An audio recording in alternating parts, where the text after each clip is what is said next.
So we're sitting here. We're gonna go over with our buddy Tom, who we grew up with. He's got his home brew set up in the garage. And what's the name of you? What are you calling your home brew setup, Tom? Nimrod Home Brewing. Nimrod Home Brewing. Yeah. So what are we gonna be brewing today? We are brewing Nimrod Lazy Hazy IPA. It's about a 6.1% hazy IPA. All right. Sounds like a good plan. See what's up with that. Yum.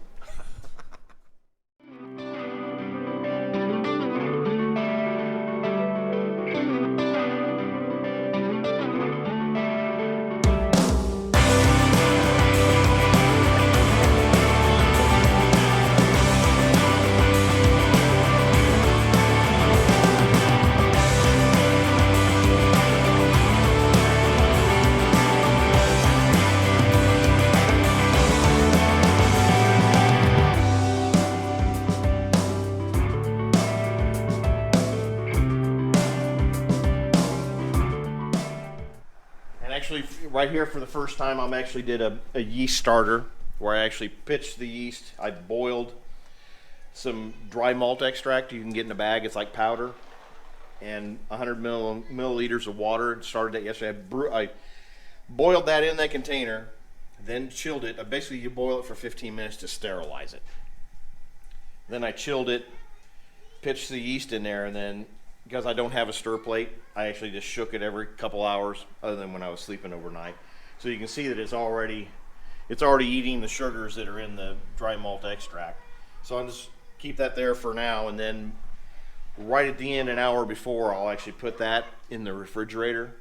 The yeast will drop to the bottom, and I'll pour off most of this extra liquid, and then that will be poured right into my fermenter.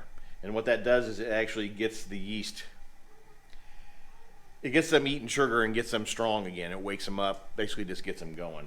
So you'll actually get faster fermentation out of it. It'll start faster. And hopefully be healthier and last longer. Definite science. Yeah, chemistry, absolutely. It's the inside of the mash tun with all the spent grain. Just got a little more liquid coming out of it. Already starting to, got the flame on it, already starting to warm it up.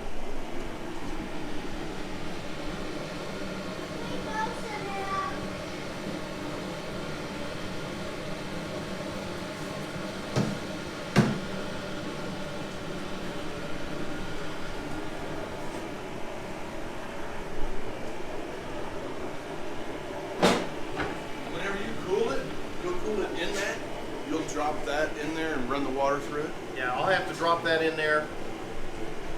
To sterilize that, it has to be, anything you do has, like, I could even shorten this boil. It don't really has to be 15 minutes for it to be sterile. I've never heard of anybody going that short. I've done 30-minute boils, but we're actually doing a 60, so I'm going to have to drop that in 45 minutes so that it sterilizes the copper. So we've come to the point in time whenever it's taste testing of a previous brew. And yeah, there is some downtime involved here, right? Oh, absolutely. So now, it depends on who you talk to. You talk to some people online that brew, and it's like you can't drink until the brew day is over and it's in the fermenter. This is my fun time. So on Sundays when I brew, I usually try to get to a certain point, and then I do have a beer. You got to do it. So when did you brew this particular? This one I brewed, I believe, 5 weeks ago, and it's a rum barrel aged coffee bean porter. So it's going to be darker. It's about 6%, I believe. And I poured this in a growler yesterday because I needed the keg for today. So it's lost a little bit of carbonation being in the growler. But with being a porter, you don't necessarily want it highly carbonated anyway. But that's slightly low. It definitely looks like coffee. Oh, it's gonna. Yeah, it's gonna. And we mentioned it earlier when I actually brewed this. It was one of my better brew days, is because the whole garage smelled like chocolate. because it had a chocolate malt in the grain bill. So made it really aromatic. Man candles. Man candles. Cheers. Cheers. To the rest of the brew day. I definitely like that. Yeah. I'm not much of a cold coffee person, but this is a good brew here. Yeah.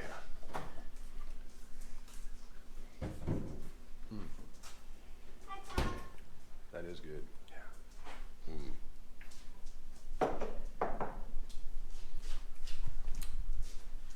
Tasty. Yum.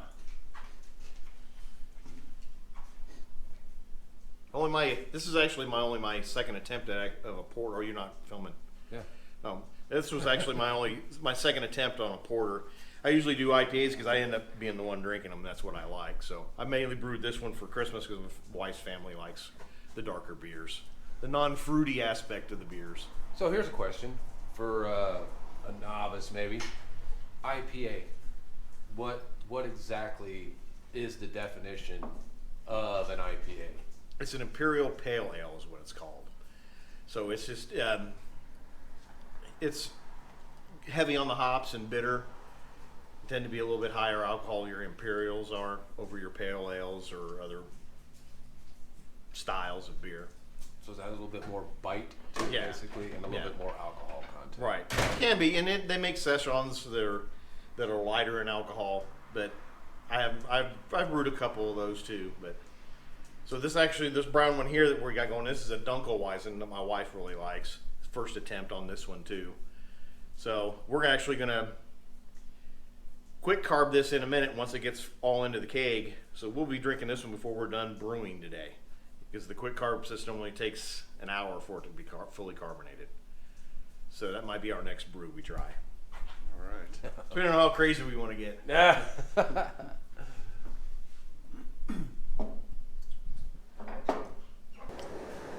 Bring your glass over here. It's freaking woodly. It's kind of like a tap. As long as I don't want it to back up on that CO2 line.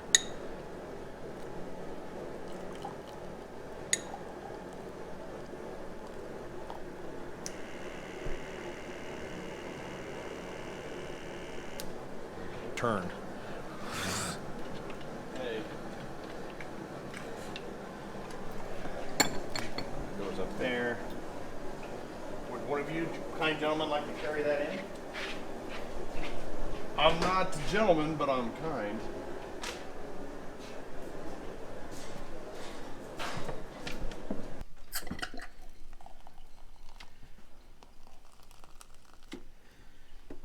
I'll have to let that one set and blow off some pressure here.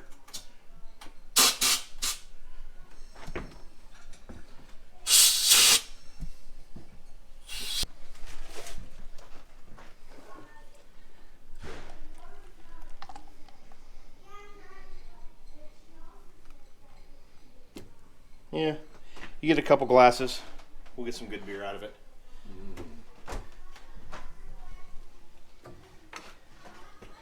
Take these back out here so we don't lose track. Well, we just got done carbonated and hooking it up to the keg, so here's our first sips.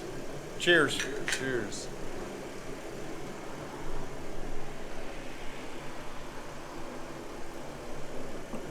Tastes like a Dunkelweizen to me. A little banana flavor. It does have a banana Yep, flavor. and your wheat beers will. Yep, absolutely. I think it could have carbed a little bit more. That's only my third time with that quick carb. It still has plenty here, but maybe it just needs to chill a little more. Bet it'll be better tomorrow. Let's wait and see. Good.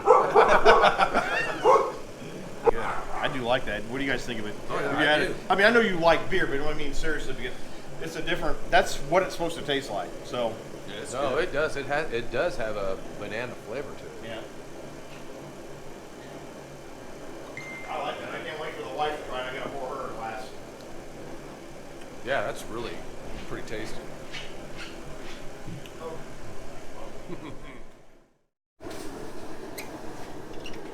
This is a homemade chiller, and right now it takes close to 20 minutes. If you buy a professional one, you might be able to do it in 10 minutes. But I got a lot less money in this one, so cut a little corner, save some money. Had fun building it too. So, your question was, Chad? How long does this stage of the process go? And what was this for again? Well, this is to chill the beer, because it's obviously came from boiling temperature, which was 210 degrees, and you want to be able to pitch yeast in it, and that temperature will kill the yeast. So you want to cool it down as quick as possible to room temperature, 68 degrees, so that you can pitch the yeast. And the purpose of cooling it down quickly is to get past the point, which I believe is around 140 degrees, where you can pick up some bacteria. So you want to crash it as fast as you can. And with this homemade system, it usually takes me 15 minutes or so to get it chilled. Very good. So we still can't drink it yet. No, it's going to be a couple weeks.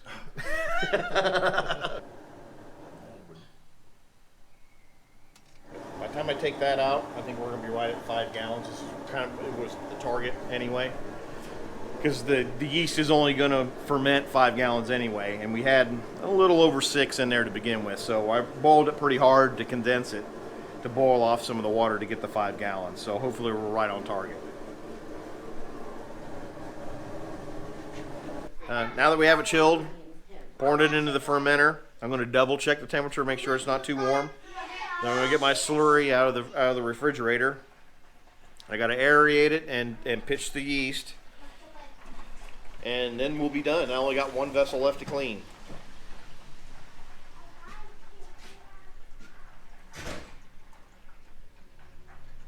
Now, how long is it going to have to ferment, or?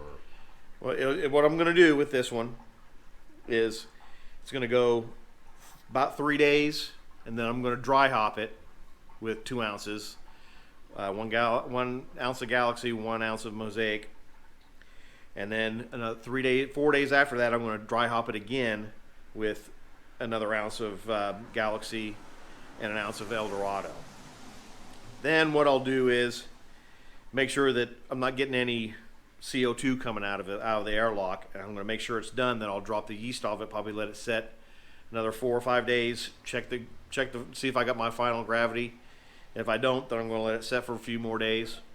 And if I do, then I'll cold crash it and do the system, which you will be in the video too, of cold crashing it, transferring it to a keg, quick carboning it, and drinking it.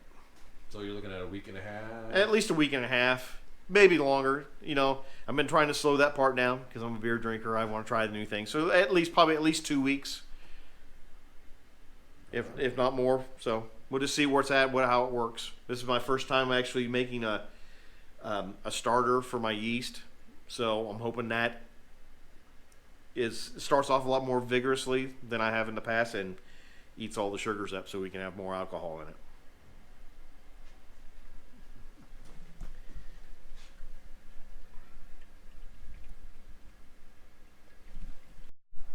All right, here we are. Got it all in the fermenter. Got it aerated, so hopefully there's plenty of air in it. You can see there's a lot of bubbles on top. We've stirred it. Pitched our yeast that I had started from the day before, which I've never done before, so that to get us a real vigorous start. So hopefully I'll start seeing bubbles out of the airlock here, hopefully later this evening. If not, definitely in the morning. So I'm going to carry this inside, cover it up so it doesn't get any light on it. Keep it at probably room temperature, probably for first 3 days till I dry hop it at about 68 degrees, because the yeast like it just a little bit warmer.